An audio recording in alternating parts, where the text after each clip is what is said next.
Ibu maunya kita membuat peraturan terlebih dahulu.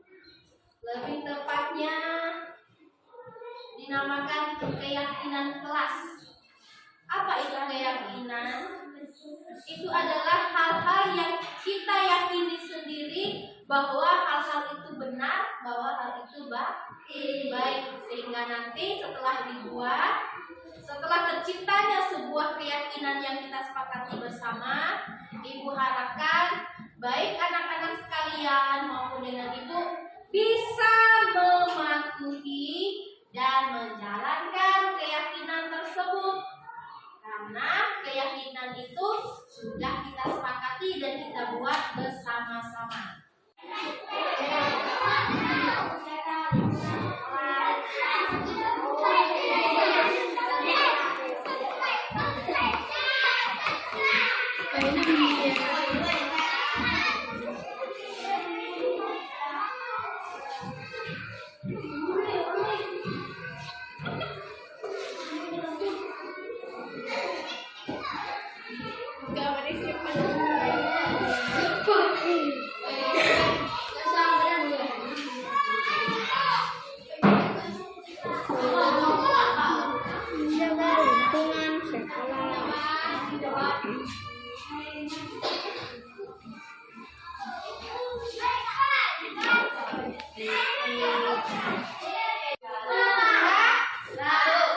Sekarang silakan terjemahkan di depan.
perkenalkan Bapak Ibu, rekan guru dari kelas 1 Sudeklang.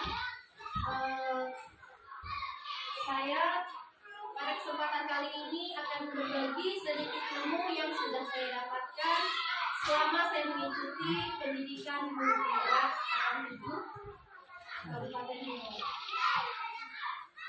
Pada kesempatan kali ini yang akan saya sampaikan adalah mengenai budaya positif. Budaya positif ini seharusnya bisa kita bangun bersama di sekolah kita yang tercinta ini. Agar apa?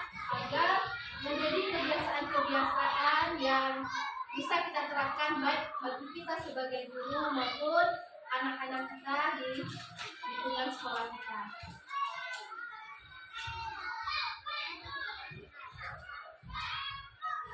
Pada materi budaya positif ini ada beberapa materi, sub-sub materi yang akan disampaikan.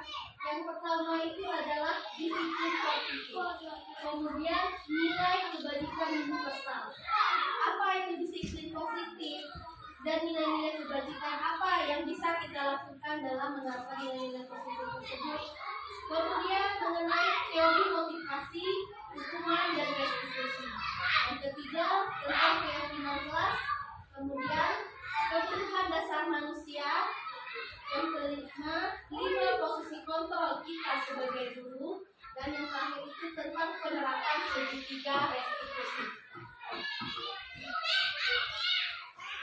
Yang pertama kita lihat apa itu disiplin positif. Sama-sama kita lihat bahwa disiplin itu adalah bagaimana kita mampu mengontrol diri kita dan menguasai diri kita untuk memilih tindakan yang menurut kita baik, yang menurut kita nilai-nilai itu nilai-nilai yang kita hargai. Dan nilai-nilai itu harusnya berdasarkan nilai-nilai kebajikan yang berlaku secara universal. Maksudnya berlaku secara universal itu Bapak Ibu tidak berdasarkan latar belakangnya, sukunya, agamanya, tapi berlaku secara keseluruhan. Itu adalah disiplin dan nilai-nilai kebajikan ini kita mengacu kepada seperti kita ketahui sekarang kita masuki kurikulum Merdeka, di mana tujuan utama kurikulum Merdeka itu adalah mencapai yang namanya profil pelajar Pancasila. Ini ada nilai-nilai yang akan dituju oleh kurikulum Merdeka itu adalah profil pelajar Pancasila, di mana nilai-nilai yang ingin dicapai oleh siswa adalah beriman dan bertakwa dan berakhlak mulia. Itu yang pertama. Kemudian mandiri, kemudian bergotong royong, bernalar kritis, kreatif, dan berkebinekaan global. Karena dalam profil pelajar Pancasila itu ada 7 nilai. Kemudian saya tambahkan juga dengan nilai-nilai toleransi. Bagaimana siswa itu mampu menoleransi perbedaan-perbedaan yang ada di lingkungannya. Kemudian juga bertanggung jawab dan komitmen. Ini hanya beberapa saja yang saya ambil mengenai nilai-nilai kebajikan yang bisa kita ambil atau bisa kita menjadi kita ciptakan kebiasaan-kebiasaan ini pada peserta-peserta didik kita sehingga mereka mampu mencapai profil pelajar Pancasila yang diharapkan oleh dalam peraturan pemerintah. Kemudian, ini contoh penerapannya yang bisa kita ambil. Sebenarnya sudah ada sebagian yang memang sudah kita terapkan. Yang pertama, memulai dari metode pembelajaran dengan membaca doa. Itu terkait dengan profil Pancasila yang itu nilai yang pertama, beriman dan bertakwa dan berakhlak mulia. Kemudian ketika kita memasuki kelas dengan mengucapkan salam. Ada namanya LPS. Ini sebenarnya bisa juga kita terapkan, yaitu salam, senyum, sopan, dan santun, baik dengan murid maupun dengan sesama kita rekan guru. Kemudian kita juga bisa membiasakan dengan melaksanakan yang namanya Jumat Intak atau kegiatan Jumat. Biasanya ada yang kultum, ada yang membaca Yasin, ada yang zikir bersama. Kebiasaan yang bisa kita terapkan sekolah. Kemudian senam pagi juga sudah kita laksanakan. Senam Makan pagi kan sudah kita laksanakan setiap Sabtu ya Pak ya. Setiap Sabtu kan kita sudah melaksanakannya. Nah kemudian, nah ini teori motivasi. Untuk mencapai disiplin itu, tentu kita harus mempunyai motivasi. Ada yang motivasi yang murni berasal dari dalam diri kita, ada yang motivasi dari luar. Kalau yang dari dalam diri kita itu, kita yakin bahwa apa yang kita lakukan itu, kita pengen baik, itu berdasarkan apa yang ada dalam diri kita. Ini namanya motivasi intrinsik. Kemudian ada yang motivasi ekstrinsik. Ada orang yang melakukan sesuatu karena ingin mendapatkan penghargaan, karena ingin mendapatkan bonus. Ya Pak? Kan ada yang melakukan hal baik itu karena ada itu motivasi dari luar tadi. Kemudian hukuman. Nah hukuman ini yang sering kita berikan kepada anak-anak kita kalau mereka salah, kita menghukum misalnya dengan membersihkan WC, buang sampah. Gimana? Hukuman itu apa? Ya ketika mereka melakukan kesalahan, kita memberikan mereka penguatan negatif yang seharusnya bisa kita ubah atau kita ganti. Kemudian restitusi. Restitusi itu adalah cara bagaimana ketika murid itu melakukan kesalahan, murid yang melakukan kesalahan itu Bapak Ibu, berarti dia gagal. Nah, kita sebagai guru dengan melakukan restitusi, kita bisa mengembalikan murid itu. Ketika dia gagal, kita bisa mengembalikan dia menjadi sukses kembali. Bagaimana caranya? Dengan melakukan penguatan positif. Nanti akan kita jelaskan bagaimana menerapkan kata-kata segitiga restitusi. Kemudian posisi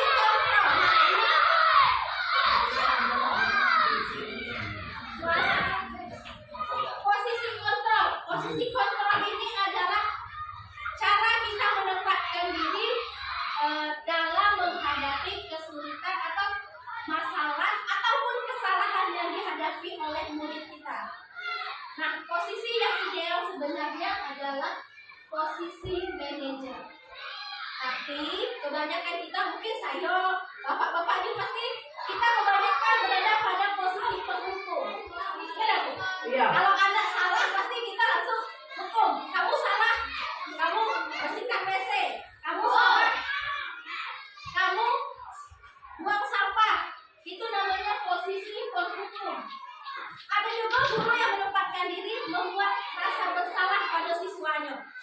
Kamu gara-gara gara-gara kamu terlambat, ya, gara-gara kamu terlambat, itu jadi dimarahi kepala sekolah. Jadi guru itu menempatkan dirinya membuat anak itu menjadi orang yang paling bersalah.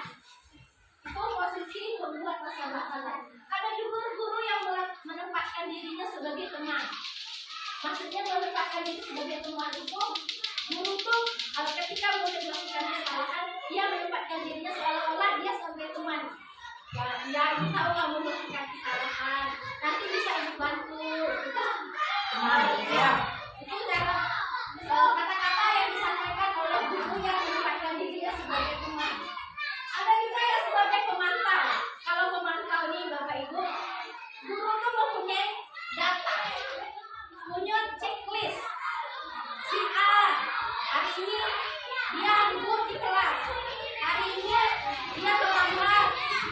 Jadi ketika murid itu melakukan kesalahan, guru itu punya data. Dia lebih memfokuskan pada data. Kamu sudah sering terlambat, kemarin kamu terlambat juga. Ya, jadi dia punya buku harian.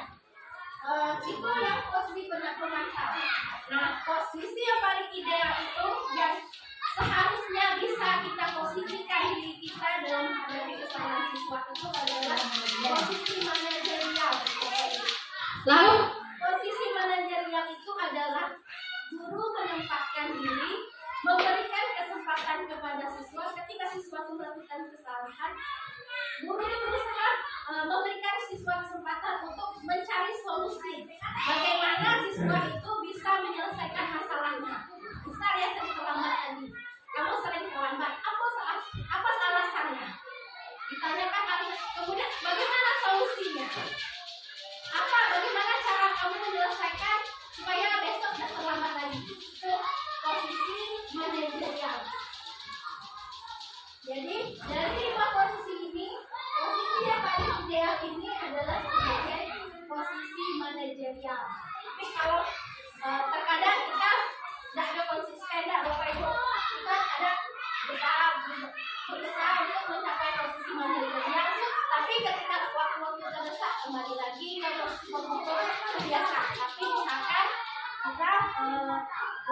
untuk menempatkan diri kita pada posisi mereka terdahulu.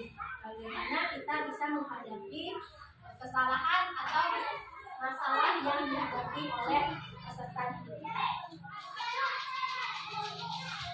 Kemudian ketika siswa itu melakukan kesalahan, berarti siswa itu ada yang salah atau ada yang kurang sebenarnya.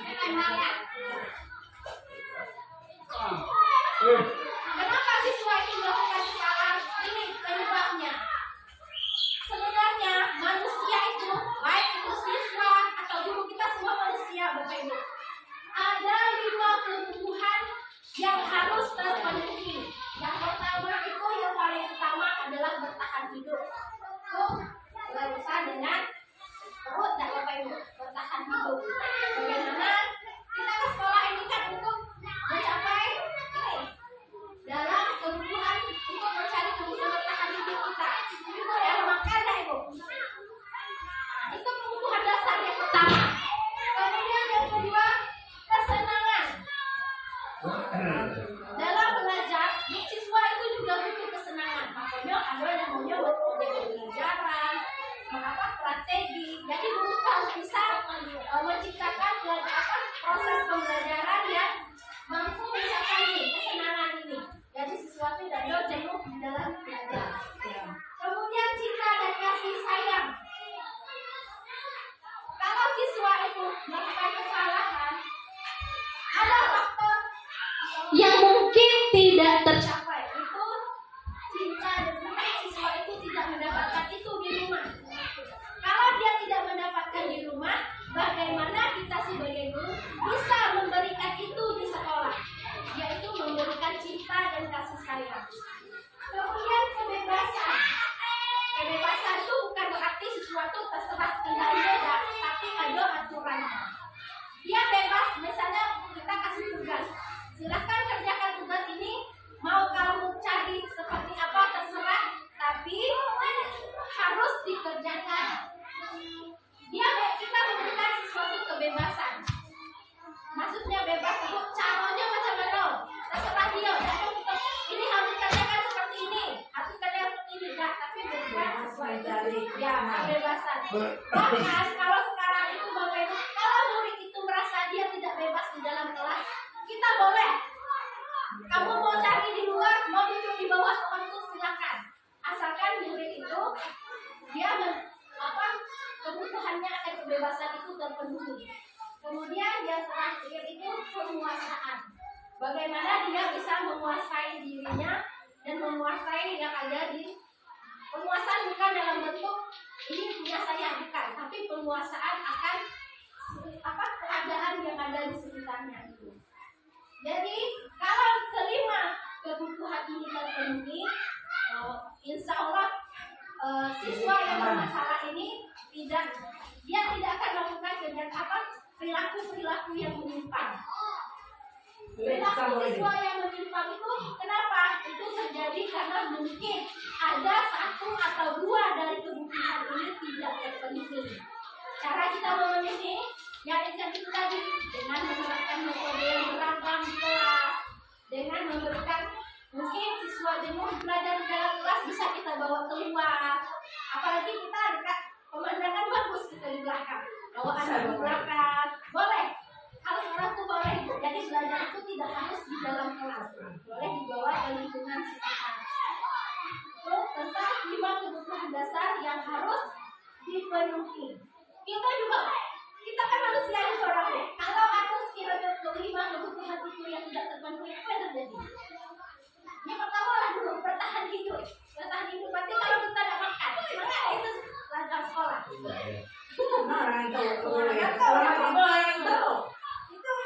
Itu kenapa? Jadi 5 kebutuhan itu harus terpenuhi supaya tidak terjadi perilaku menyimpang. Sama dengan kasih sayang. Apalagi kita yang berkeluarga. Kalau ada masalah itu pasti di sekolah tuh merenung, cenderung. Apa dia yang lagi muda, kalau lagi cekan, pasti ada semangat belajar sekolah. Yang pertama bertahan hidup, yang kedua kesenangan, yang ketiga cinta dan kasih sayang, yang keempat kebebasan, kelima keluarga. kekuasaan. Dari kesenangan. Kekuasaan, Pak. Kesenangan. Nah, ini segitiga ya.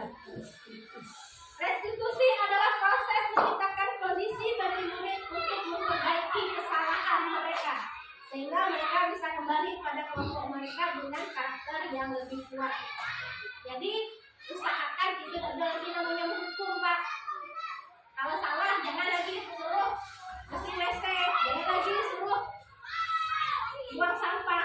Ini restitusi dilakukan bukan untuk menghukum anak atas kesalahannya, namun memberikan anak kesempatan untuk mengambil pelajaran atas kesalahannya dan menemukan solusi apa yang bisa ia lakukan dalam menyelesaikan masalahnya. Ini penerapannya. Yang pertama, menstabilkan identitas. Dengan menstabilkan, maksudnya menstabilkan identitas itu ketika anak itu melakukan kesalahan. Misalnya, di kelas saya, Aldo misalnya, sering terlambat. Tanyakan, Aldo, berapa hari ini kan Aldo sering terlambat ya? Kenapa Aldo? Kenapa Aldo sering terlambat? Ya. Kira-kira kalau Aldo sering terlambat apa yang akan terjadi? Tentu dia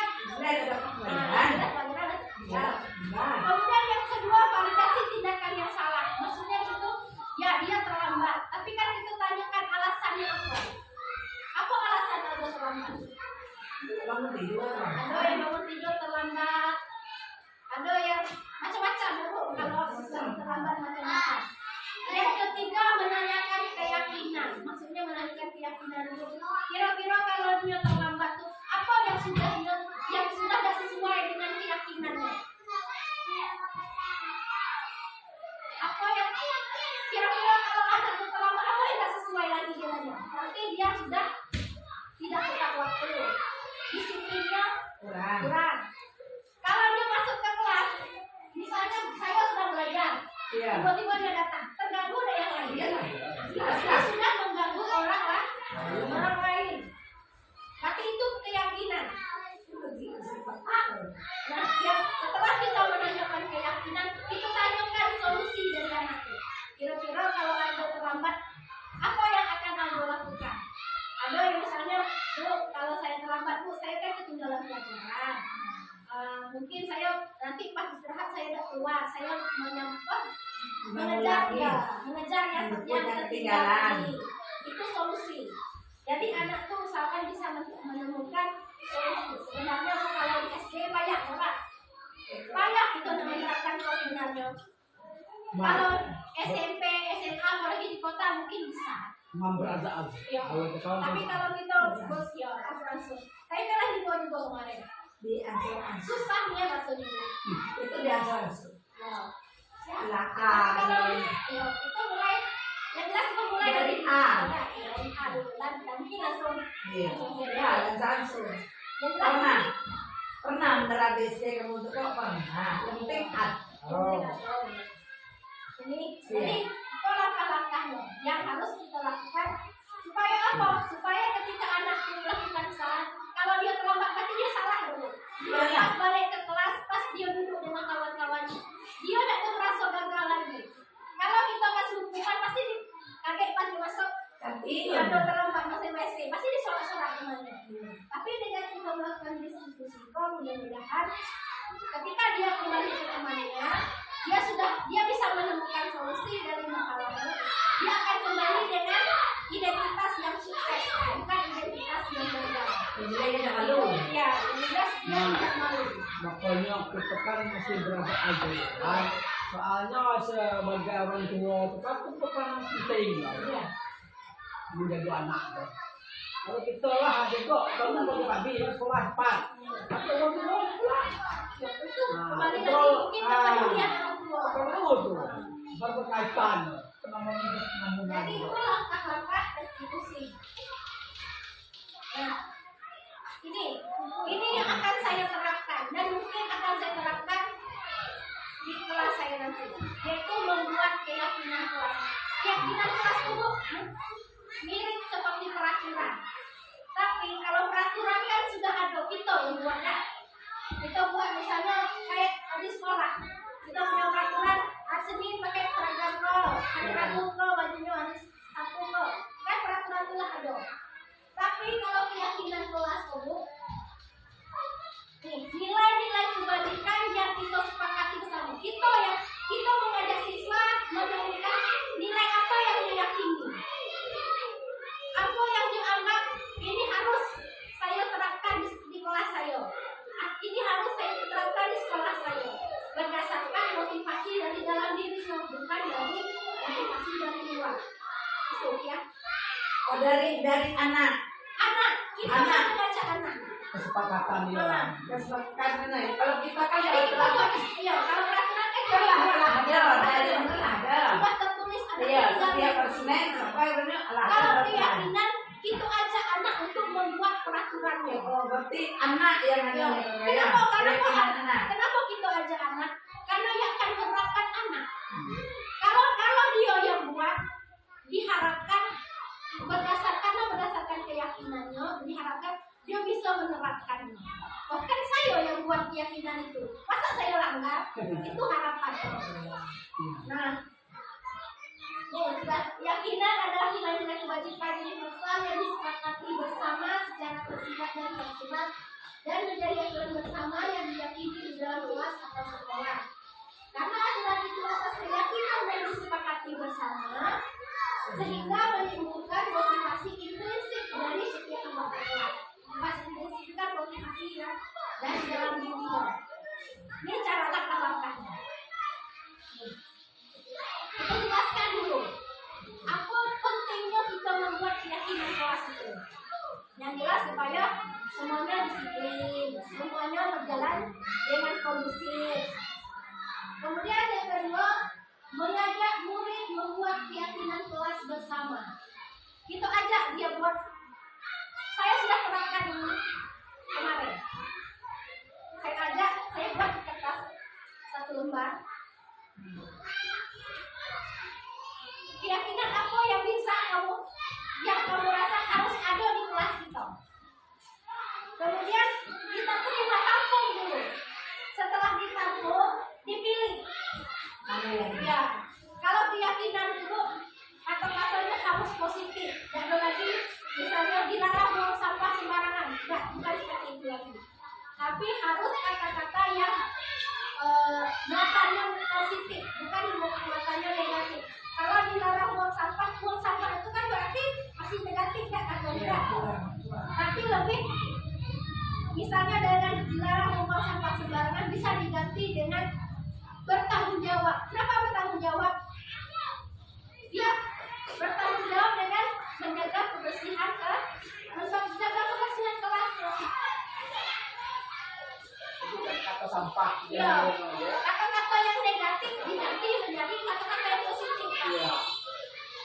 Misalnya jangan mengganggu kawan, dilarang mengganggu teman, atau dilarang ribut di dalam kelas. Kata ribut itu kan masih negatif. Diganti dengan saling menghargai. Kalau saling menghargai berarti kan positif kata-katanya. Disingkat tapi menggunakan kata yang positif. Kalau dilarang ribut di dalam kelas, ribut itu kan sama kan singkat kemana? Kalau kita kan nak kemana? Nah, setelah disepakati, disetujui. Setelah disepakati, kita sepakat itu keyakinan yang akan kita terapkan di kelas kita, baru kita buat. Atau kan misalnya dibuat di kertas karton, atau baru ditempelkan di dalam kelas yang nampak dengan siswa. Diharapkan baik guru maupun siswa bisa menerapkannya sama-sama. Karena sudah disepakati bersama, harapan itu supaya bisa diterapkan karena atas keyakinannya. Langsung dari kelas tidak berpaham. Merah kan bisa nama awal lah. Mungkin yang bisa Nggak ada lah ya. Cuma ini yang bisa saya sampaikan karena dari pada hari ini mungkin Cuma ganong kedepannya masih ada pendidikan saya itu masih ada mungkin masih ada materi-materi yang lain lagi yang mungkin untuk perubahan kita juga perubahan kita sama supaya sekolah kita mungkin bisa lebih baik dari Pokoknya berlanjut. kalau mungkin ada bapak ibu yang ingin memberikan pertanyaan boleh disampaikan Aku agak tidak menahan. Tadi itu cuma ada faktor tadi penyebabnya. Itu adalah salah satu seorang guru yang bisa untuk menerapkannya. Tapi ada lagi salah satu antara guru yang terutama tentang kehadiran itu memang modal utamanya. disiplin Nah, disiplin itu tadi. Nah, itu. Ya disiplin kita diri kita disiplin dulu baru anak. Tidak bisa. Betul, ya, Pak, ya? Ya. Makanya kita berazur bagaimana menerapkan ya masalah yang pelajaran itu. makanya disiplin itu kan seharusnya tumbuh dari dalam kita Iya. diri kita sendiri. Jangan berdasarkan seperti kata tadi, ada yang mengharapkan pujian dari bos, ada yang mengharapkan bonus. Misalkan disiplin itu berasal dari keyakinan kita. Keyakinan kita akan nilai-nilai yang kita anggap baik itu tadi. Nah, berdasarkan motivasi dari dalam diri. Itu motivasi intrinsik. Jadi kita apalagi itu sebagai pendidik ya Pak, bisa lah kita berhasil berubah. Bagaimana kita bisa menerapkan disiplin itu mulai dari diri kita. Lalu bisa kita contohkan kepada anak yang baru bisa diterapkan oleh anak. Ini mana kita jalan disiplin. Dalam masalah ya. Proses belajar. Masih dalam proses belajar. Mudah-mudahan bisa Mudah-mudahan yang saya sampaikan hari ini bisa menjadi pembelajaran baik bagi saya, terutama bagi saya maupun bagi rekan-rekan guru yang lain. Semoga bisa kita berubah dan menjadi lebih baik ke depannya. Kayak jajakan. Harus satu. Mungkin hanya itu yang dapat saya sampaikan. Ada lagi apa? Yang mau dilanjutkan. Assalamualaikum warahmatullahi wabarakatuh.